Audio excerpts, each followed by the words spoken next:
Welcome back to coverage of World Championship 30 here in Las Vegas, Nevada. We have had an action-packed day already, seeing Seth Manfield and Javier Dominguez advancing to the semifinals. But Corey, that is not the only magic we have for you so far. We still have 2 more quarterfinals to show you, and the one coming up next is going to be pretty darn good indeed, if I do say so myself. Márcio Carvalho, Yoshihiko Ikawa.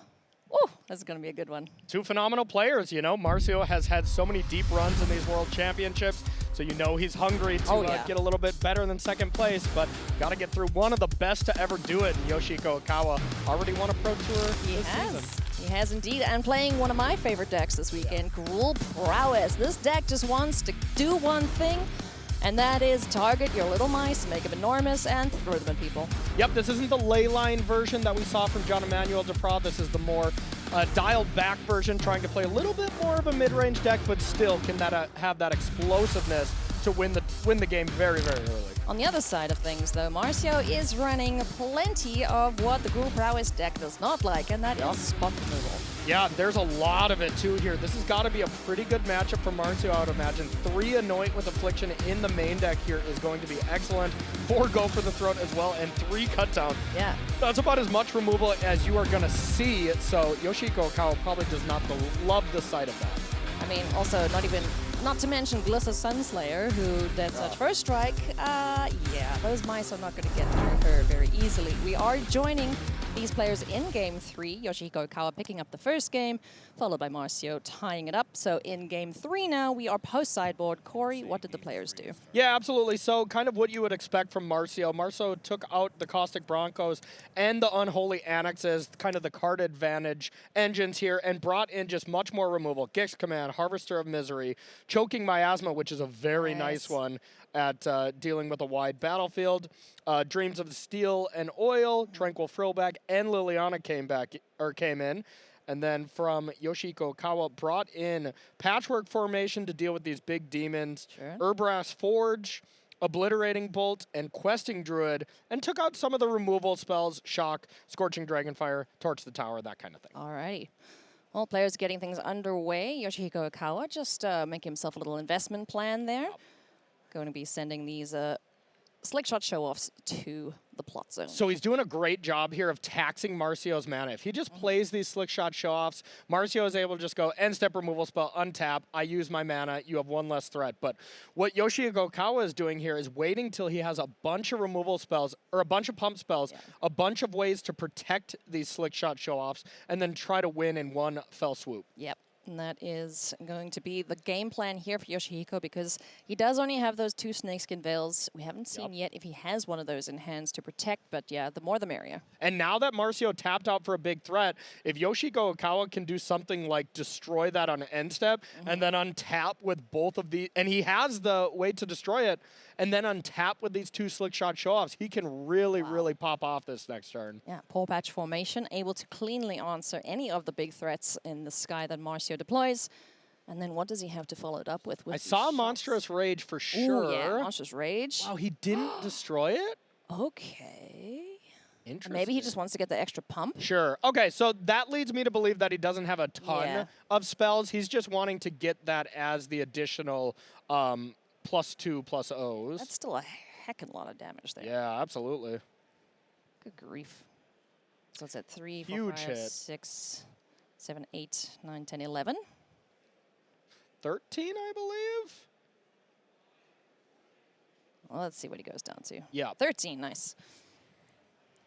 Ouch, I would say. Huge hit. Yeah, that hurt.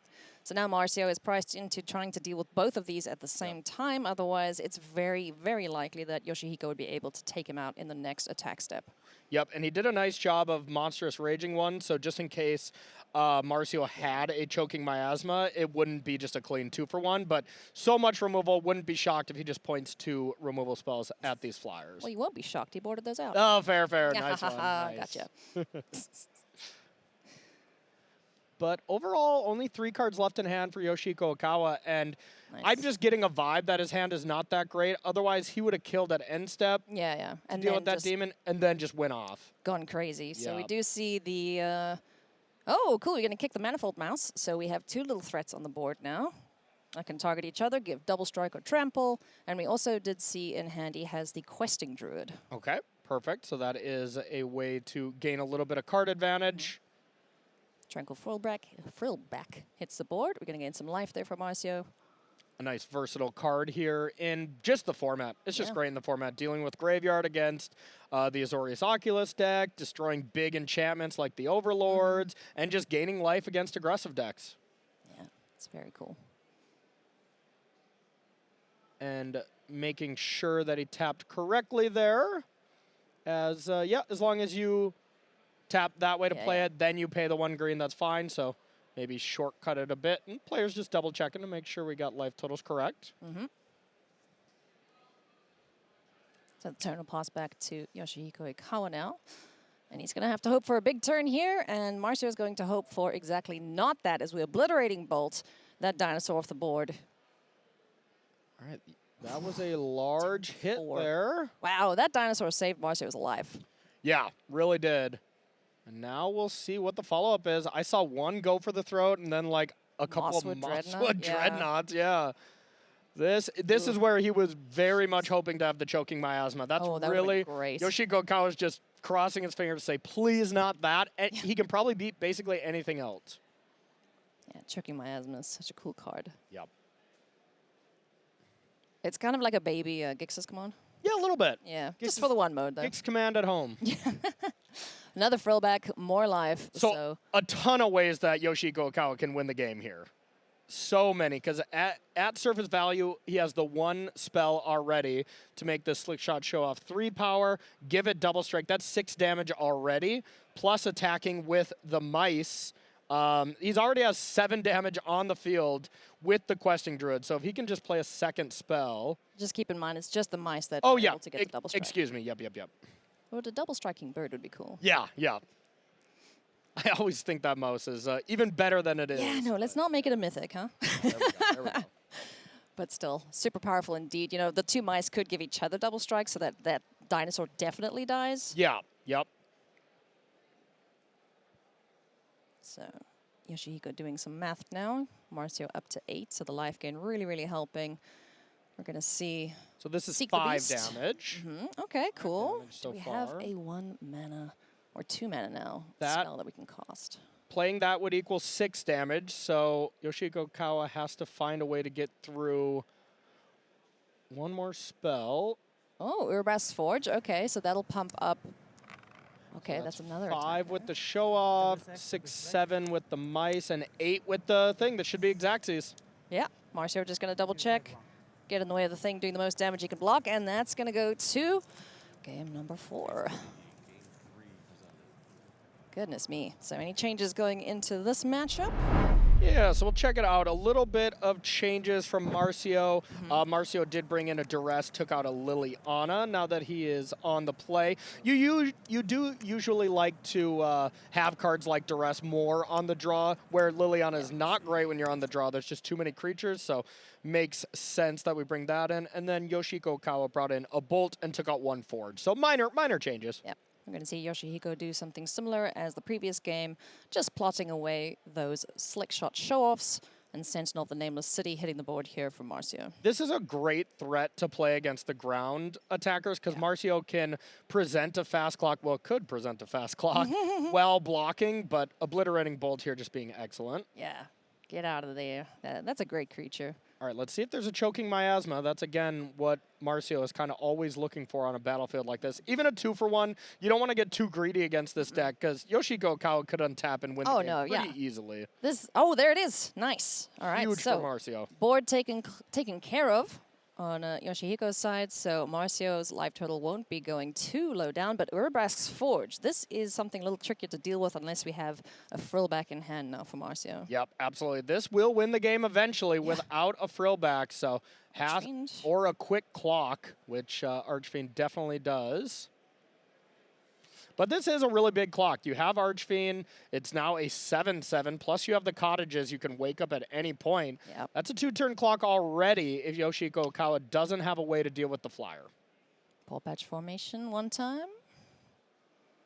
Let's see how he approaches this combat step, or Pre-combat, we got an Emberheart Challenger in hand. Looks like another removal spell. See a lot of creatures, which is Questing not great. Druids, yeah. You want to spread that out. You want to have creatures and spells. So, yeah, looks like 2 Questing Druids, Slickshot Show-Off, Challenger, and maybe another creature in the back. Alrighty, just this little little idiot getting in. It'll probably just get chowed by the demon unless he's worried about an Obliterating Bolt. Yeah. Yep, gonna take the damage there. Yeah, the Obliterating Bolt wouldn't even kill it with the +1/+1 counter. So that's an interesting, it feels like a bluff attack there. Yeah, I think that was a bluff, and I think Yoshihiko Ikawa got away with that one. Where'd he get the counter from? Oh, the miasma. The map. Oh, the map, yes, Yep, sorry. yep. Exploring there. Yeah, so we need to attack with this one and hope that Marcio blocks it, but we wouldn't, so. Exactly. Marcio's a pretty good Magic player, as it turns out. Who would've Having guessed? made the finals of the World Championship 4 times now. Incredible. Well, so, excuse me, the top 8. The top the 8, yep. finals twice. So, yeah, he wants to go one step further for sure this week. And 11 Pro Tour or World Championship top 8s in his long career. I mean, I saw him tweet that out yesterday. I was like, wow, that is a lot of top 8s. Hell yeah. Urbrask's Forge, growing, getting all those oil counters on, and making this little creature a little bigger. Marcio's now down to 11. We are going to seek the beast. Land. Ah, that would have been so great if Yoshihiko, he scoops it up. He's like, yeah, no, I can't beat you at this point. So, Yep. woo, we get the full 5 games. Absolutely. And yeah, that was a game where Yoshihiko Ikawa played the more mid-range style game, but Marcio's Golgari deck is a much better mid-range deck. Yoshihiko Ikawa really wants to be putting his foot on the gas a little bit more, and it all circles back to that choking miasma to 2 for 1. That just, oof. Really kind of set the game apart here.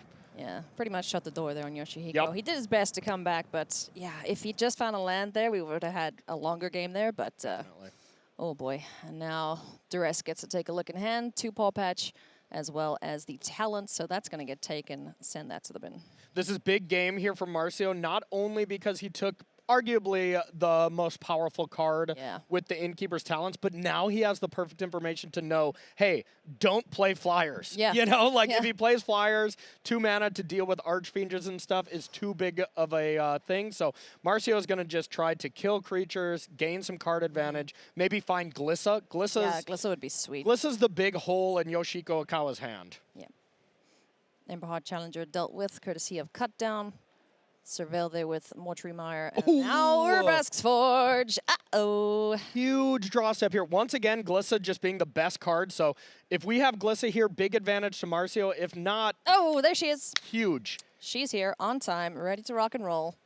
And likes to blow up enchantments, doesn't deal with artifacts, though. Yeah, absolutely. Still very good, as it's very, it will block those Forge tokens every single time. Oh, yeah. They're just, you know, running into death.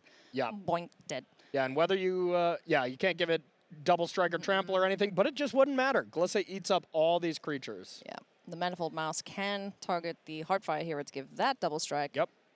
But, yeah, I'm pretty sure it's going to get eaten, as it is taken care of, exiled, and, cut down as well for the Manifold Mouse. So no damage dealt. Creatures off the board. Yoshihiko is in a bad way. Yep, so now Marcio makes the decision here. Basically, am I okay losing... he took the counters off. That's awesome. I was going to say, if he drew a card, then he's saying, okay, I'm okay not only losing 1, but then losing 3 from the Forge. Oh, man. I wanted to see them take off the counters on the Archfiend of the Dross, but that was so unlikely. But that's a good second place. That is awesome. Yeah, absolutely. So now only takes 1 damage, and when Yoshihiko Ikawa is just drawing a card off the Patchwork formation, this game 5 is going terribly for him. This is not how Yoshihiko would have written this up for himself, but Marcio is now just accelerating towards the semifinals. Yep, and it was all because of that duress. That duress just gave Marcio all the information he needed, and now the clock is really here. Jeez, I'm just going to jam creatures and go, because what's Yoshihiko going to do against this? He took out all of his shocks. He took out most of his spot removal for these creatures, so he is in big, big trouble. Yeah, he's got some obliterating bolts, and that's kind of what he needs right away to just stem the bleeding, but yeah, this is going to be a very tough game for him to get out of. Oh, my. Oh, what's he got there? Tap out. Offspring, perhaps? Manifold Mouse? Yeah, maybe. Yep. Looks like it. All right. Not 'Kay. amazing. Some blockers in the way. They're not going to do all that much as 1/2s up against bigger creatures, especially not a 3/3 death striking first toucher. That's not the way that those words go, but yeah. Close enough. Close enough. You know what I mean. So now it looked like Marcio just has a go for the throat, so is making the decision between go for throating a creature or attacking with the cottage. Decides to just control the battlefield, and he will Oh my. pretty much have lethal next turn with these 3 creatures. This just reminds me of a cat on a table knocking things off. Yeah, That's yeah. exactly what this is. Jesus. Oh my. Yoshihiko Ikawa going to have another look at the top of the library. Has 2 mice to his name. Doesn't have a way to get the wombo combo finish here. Marcio has, 6 untapped lands. Removal in hand. Yeah, and Marcio knows about the other patchwork formation in hand, and then 2 unknowns. We know one of them is a land. Doesn't even matter if the other one was Monstrous Rage or one of the big threats, because Marcio has the go for the throat to be able to finish it off. So I think Marcio has this. I do too.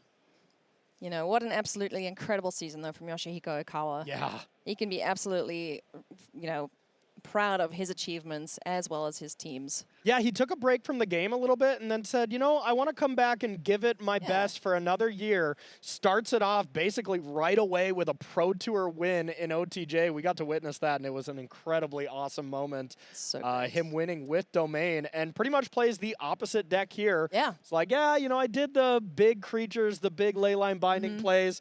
Time to get these little mice in, and so far, he's just metagamed quite well for all these tournaments, and of course drafts extremely well to put him in himself in a position. But you know what? That is the mark of an excellent player, is someone who can adapt and play any deck that you put in their hands, you know? Exactly. Yep. So Yoshihiko Ikawa, excellent season, is going to Paw Patch formation here to make a food, draw a card, and cross his fingers and hope. Is there a way out of this for him?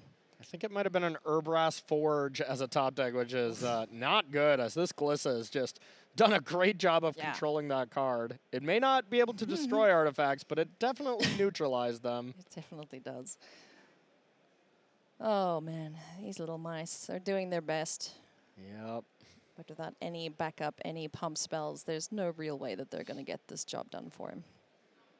Yeah, doing some math, but looking like it's going to be in poker terms. Yoshihiko Ikawa folding here instead of going all in.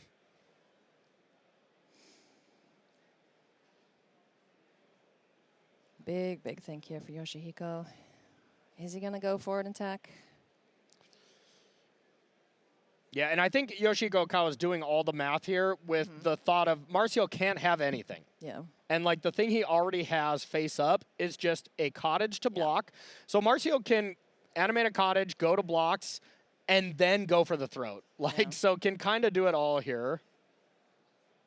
And when these mice have to be on defense as blockers, Marcio doesn't even have to go for the throat here. Can just say, all right, turn him sideways, maybe animate the cottage as well if he draws land number 7. Just getting for some damage. That was Dreams of Steel and Oil, but just going to go for 9 damage. So these poor little mice have to block.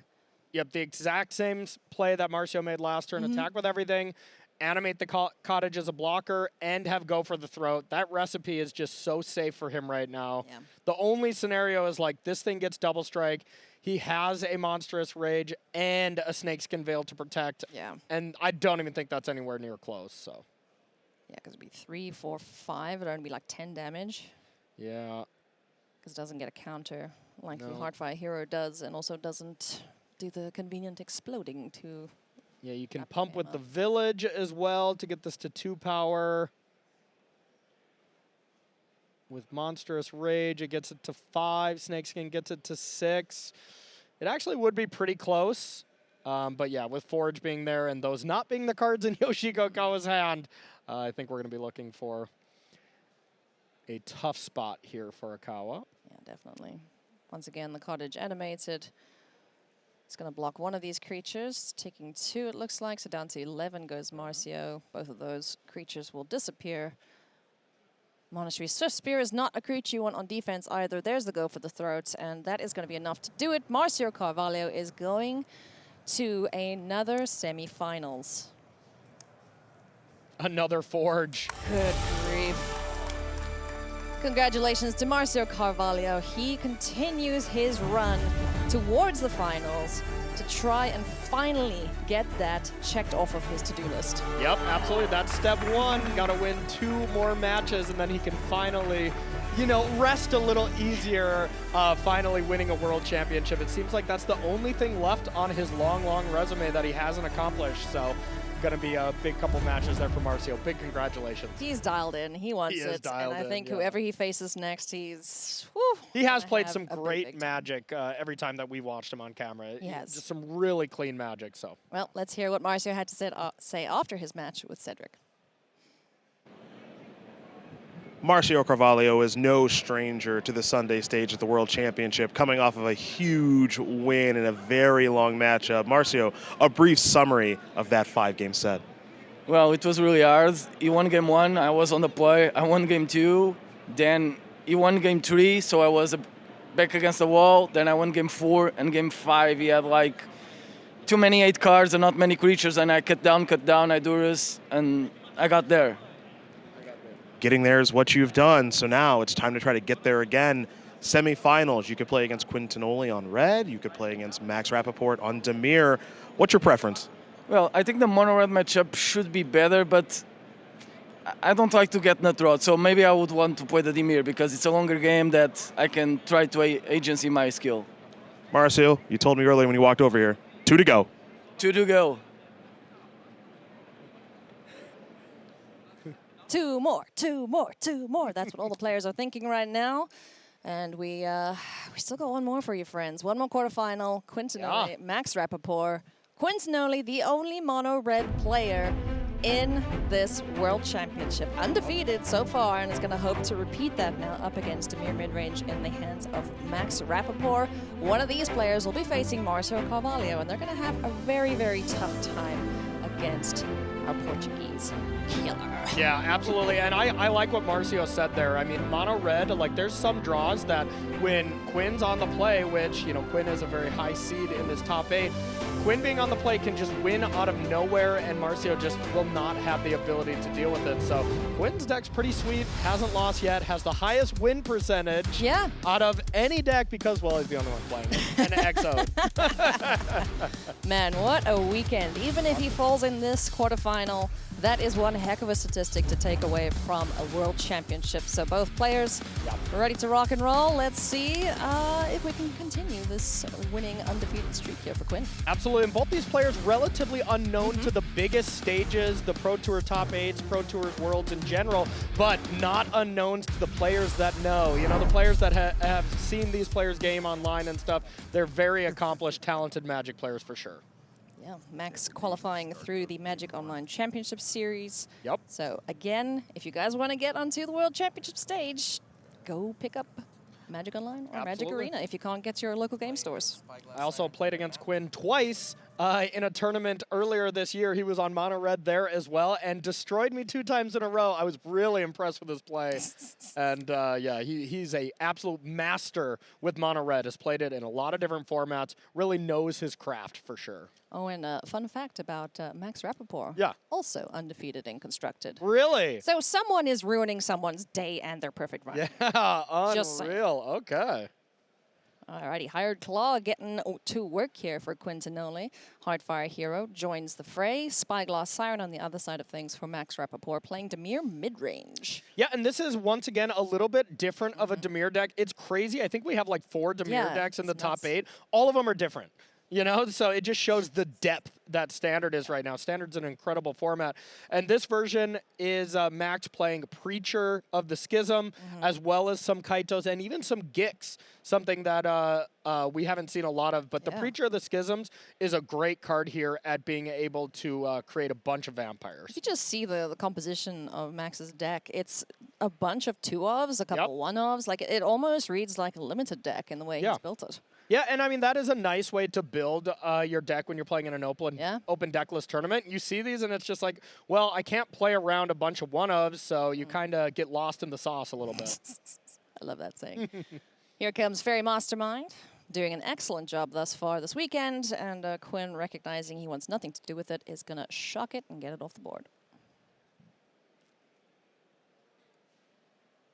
4 damage being dealt there. Hard Claw dealing damage every time a lizard attacks. Yep, so basically just attacks for 2. Yep. You know, so a really, really strong red card that really just hasn't seen a home. You know, there's been some Rakdos Lizards decks that have been decent. That's I kind of thought we're going to make a little bit bigger of a splash, but ends up not being that great. Get that other color out of there and just play some mono red lizards. Yeah, you don't have to worry about your fixing. There you just go. Play Perfect a bunch mana. of mountains. Yeah, you never fail to find on your basics. It's easy. Yep. And also, if you run out of stuff to do, well, you just put counters on your lizard. 100%. Here is the big card for Max. I Ooh, would say this is yeah, the most Preacher. important one. So we'll see if there's any answer. One of the big thing Quinn has available is 3 Witch Stalker Frenzies. Ooh, nice. Being able to deal with that. Screaming Nemesis now. Hits the board too, so that's even more damage, even more haste. And you mentioned it, there's Witch Stalker Frenzy, so get out of here, Peacher. Absolutely, that was huge. And the Screaming Nemesis, all 4 copies are in the main deck here. You have a sweet little combo of that Frenzy can only go to creatures unless you aim it at the Screaming Nemesis. You can actually redirect that damage to face. So 1 mana, take 5. Probably a Gross. big reason why Quinn is in the position he's in. That is so cool. So good. And also it triggers the you can't gain life ever Yeah. thing, which most of the time that hasn't been coming up. It's Yeah. just the redirection of damage clause. But here it will. There are life linkers in Max's deck. That is so cool. You know, you think about the historic 3-drops in the slot from Mono Red. You know, the Goblin Chain Whirlers, the Rampaging Ferocidons, which did a similar thing in not letting players gain life. But this one can also just deal damage straight to the opponent if you're smart with it. So And wall another screens. Screaming Nemesis here. This card's basically unblockable here, and that is just GG for sure. Quinn Oh my Tonole's deck gosh. just looks incredible. That's so sick. I want to play this deck. Yeah. Oh. Yeah, really interesting take. Instead of trying to do the Gruul Prowess things where you're playing a bunch of pump spells and stuff like that, just burn spells and creatures is a nice little zig. You know, when everybody's prepared for Slick Shot Show-Offs, all these pump spells, nobody was prepared for Mono Red. Yeah, I mean, I don't even think he's playing. No, he doesn't have Slick Shot Show-Offs in Nope. his deck at all. And everyone's like, oh, this card's so great, so busted. No, he's just playing Emperor Heart Challengers in that Yeah. spot. And the Manifold Mouse. Slick Shot is definitely a build-around. You know, now Quinn is able to play a lot more creatures and just the best burn spells and pump spells. Like Monstrous Rage, you play that no matter what. It's one of the best red pump spells we've ever seen. So just a reminder, this is best of 5. So the first 2 matches, or excuse me, the first 2 games are pre-sideboard. So after this, they'll get to make some changes. And yeah, Max is going to be itching to get into that sideboard, I think.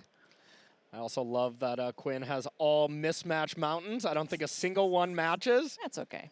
Giving me flashbacks to Autumn Burchett winning in Mythic Championship 1 Yep. with all the different islands. I mean, they're all so pretty. Why wouldn't you want more? Yeah. Basically, it's just Quinn saying, I can't pick a favorite, so I'm playing all. Yeah. Phantom Interference is saying no thank you to the Manifold Mouse, but not going to be able to prevent the damage coming in. Down to 11 already is Max, and Quinn is just making quick work of this game, number 2. Yeah, and I got to say, out of all the matchups, you know, I think Golgari plays a lot more life gain, plays a lot more early removal spells. Yeah. The Dimir deck has to be a great matchup for Quinn. I mean, Max is playing 1 mana, 1/1 flyers that basically do nothing here. So I would think especially these pre-board games are going to be heavily favored for Quinn. Definitely. I mean, just look at it. He is pressing his advantage. He's getting all the creatures off the board. If Max doesn't have a sweeper effect, you know, we're going to go to game 3 very soon. Yep, absolutely. And a lot of removal in Max's sideboard that will be able to shape this up a little bit. And then some Shieldreds as well. But, you know, Quinn does have the answer for Shieldred in the form of this extremely powerful Witchstalker Frenzy. You know, it's just so good. You know, we see a lot of players running the Scorching Shots, but, you know, if you have creatures and they're attacking, Witchstalker Frenzy is just better. Absolutely. Instant speed costs 1. Yeah. Not sorcery costs 2. Yep. Upgrade. Whoop. Go with the throat. Getting rid of one of these creatures, perhaps. Yep. Still a decent amount of pressure, and looks like I at least saw like 1 lightning strike. Yeah, there it is. And most of these decks, if you kill all the creatures, like against Gruul Prowess, for instance, you feel pretty safe, but not this mono red deck. It has so much reach that eventually Quinn will just draw burn spells and win the game. I think I saw a Screaming Nemesis as well, which looks pretty good here. Here's a question now, because he did that before combat, right? Oh, no, he did it on the end step. So End step, yep. Can't pump up the creatures now. Yeah, well, yeah, can pump it now. I believe we're about to go to Quinn's combat here, just deciding how we want to attack, because there is that face-up creature land. Oh, yeah, so you can't do it before damage is dealt because it'll deal the 1 damage. So, yeah, Yep. it's not only sorcery speed, so that's painful. The Reef can jump in the way here of the Nemesis. And that was just a I'm dead no matter Yeah, what, because I'm gonna die. that Reef will deal 4 damage, and then Nemesis sends it upstairs. So 2 very quick, easy games for Quinn so Woo! far. I can see now why he's undefeated with this deck, because it just seems to have an answer for everything. Yeah, and I would say these post-board games get a little bit better for Max, Yeah. but as I'm saying that, Max mulled to 5 here and has to win 3 games in a row to accomplish the reverse sweep. Oh, boy. Go on, Max. Give us a good story here, friend. Got the Hired Claw down on the board once again for Quinn. 7 cards in hand. We're going to get to see them now. There's the Bat, Shock, Nemesis, Emberheart Challenger, and Witchstalker Frenzy. Yep. And So either way, this poor Bat's dying. exactly. Like, this bat looks terrible right now in the face of 2 shocks. You're going to be able to deal with it no matter what. So it looks like Max is just going to take this opportunity to take the 2-drop to break up Quinn's curve a little bit. But Max also has another problem. Oh, maybe that is an island. That looks like 2 swamps. So I was going to say didn't have both colors. Yeah, no, he's got it. Cool Infinity Full Art Basics. Those are incredibly cool. I love them. They're so good. All right, so we saw plenty of gas in hand for Quinn. No wonder he kept that 7. I'd be pretty happy with that too. Max needs to find answers. And his poor little bat, for all its efforts, is going to get shocked out the sky. And we're going to see some damage being dealt here. And Quinn had another shock he could have fired off there, but just saying, you know, this is not worth it yet. I'm going to save these for more bats, maybe Fairy's Mastermind, something to deal with creatures. And oh no, Max just taking this is pretty big sign that he does not have a piece of removal. Maybe has a 4-drop like Shieldred and hoping Quinn doesn't have the answer. Well, we know he's got one. You sure do, and Max knows it too. Ouch. Oh, there she is. And hold. Here's the big thing though, Quinn she just gets to goes. attack with 2 creatures and then destroy Shieldred straight away. Lost 2 life, but big deal. Who cares? Mono Red don't care about their life total. They only care about the one opposite them. Yeah, and there it goes. Oh. It's -2. Oh, yeah, okay. -1 for each attacker, yeah, so just shrinks it down to costing 2. Did he not pay the Emberheart this turn as well? Or was that at last turn? That was last turn. Last Yep, turn, okay, yep, just checking. Cool. All right, Heartfire Hero down to join the Mouse Friends. Ooh, okay. Okay. Yeah, that'll get rid of the board. That is There's a big game. sweeper for him. Yep, that So, Malicious Eclipse. yeah, Malicious Eclipse, one of the cards that's brought in for Max, as well as Gix Command, Tishana's Tidebinder, Anoint, Affliction, and Cut Down. So a bunch of removal. Takes out all the Fairies Mastermind, Kaido, all the slower cards here to try to improve his matchup. Oh, is this lethal? I mean, it's lethal unless no. there's something. Now, big game, if he has a go for the throat here, doesn't look like it. Shock? No, Shock wouldn't do it. Lightning Strike? No, that wouldn't do it either. Okay, Gix's Command. Sure. Which modes are we picking? Bringing a thing back, come back Shieldred. And I would assume sacking a creature Nice. Okay, so he's going to shock the Nemesis, prevent the life gain. forever for the rest of this game. Never and never and never. So now we're just going to be down. Quinn all just needs a haste threat. No, go, little mouse, go! 3-0. Quinn Tonole remains undefeated and up against Márcio Carvalho in the semis. Yeah, absolutely. Woo! Quinn Tonole coming into his first World Championship, making it all the way to the top 4. And look at the other 3 players that are in the top 8 that he has to defeat. Seth Manville, Javier Dominguez, and Márcio Carvalho. Talk about a murderer's row. But one thing I will say, all of those other 3 superstars, they've lost plenty of matches in Standard already. Quinn is yet to lose. 6-0, maybe 7-0 already with that mono red deck. Maybe he did it. Well, Quinn, you could be our Cinderella story. Let's hear from him now. He got to interview with Cedric. Quinn Tonole told me earlier today that he was nervous coming into the day, but after this this quick 3-0 beatdown, Are the nerves gone? I mean, you made this look pretty easy. Yeah, they're mostly gone. As I said, once I start to actually play the games, they just all go away. So a pretty straightforward matchup against Demir. I think a matchup that you are looking forward to maybe in this top 8. Yeah, I wasn't so sure, but his mid-range deck kind of has a lot less spot removal than a lot of the other black mid-range decks. So I think that definitely favored me, and I got to be on the play, which always helps. And he also had some pretty bad draws, so I think all those kind of combined to make it an easy sweep. Hey, well, a little luck never hurts, along with a good matchup. So let's talk about next matchup: Márcio Carvalho or Yoshihiko Ikawa. Two greats. You have to choose one because you're through. Who do you get to play against? Yeah, it's a really tough choice because personally I think they're both much better players than I am. But in terms of matchups, I think I'd rather play against Ikawa's red-green prowess deck.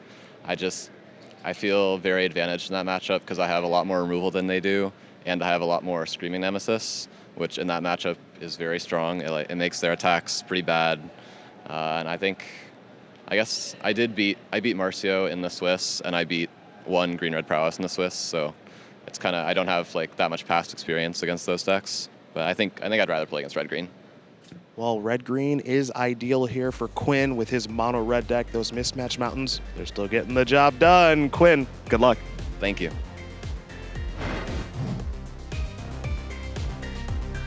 4 players remain. Who is going to be champion? We'll be right back after this with the news desk.